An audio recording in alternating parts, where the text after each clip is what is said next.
এর আগেও বেশ কয়েকবার দুই কমিউনিস্ট পার্টির মিলনের পক্ষে সওয়াল করেছেন সিপিআই নেতা এবি বর্ধন, কিন্তু ইতিবাচক সাড়া মেলেনি সিপিএম শীর্ষ নেতৃত্বের কাছ থেকে।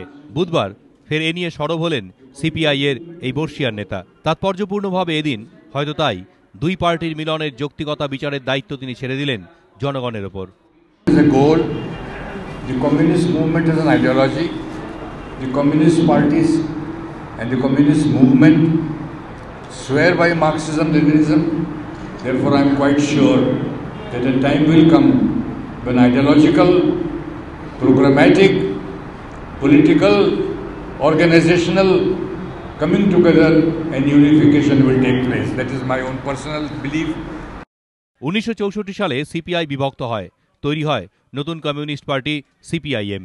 এরপর ক্রমাগত শক্তি ক্ষয় হতে হতে জাতীয় রাজনীতিতে কার্যত অপ্রাসঙ্গিক হয়ে পড়েছে সিপিআই।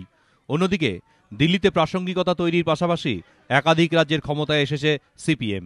জনপ্রতিনিধিত্ব ও ভোট প্রাপ্তির হারে সিপিআই এর পরিস্থিতি এখন এমন জায়গায় পৌঁছেছে যে কোনো দিন তাদের হারাতে হতে পারে জাতীয় রাজনৈতিক দলের মর্যাদা। এই পরিস্থিতিতে সিপিআইকে সিপিএম এর সঙ্গে মিশিয়ে দিতে আগ্রহী এবি বর্ধন, কিন্তু আগ্রহ দেখাচ্ছে না সিপিএম। দীপক ঘোষ, এবিপি আনন্দ, কলকাতা।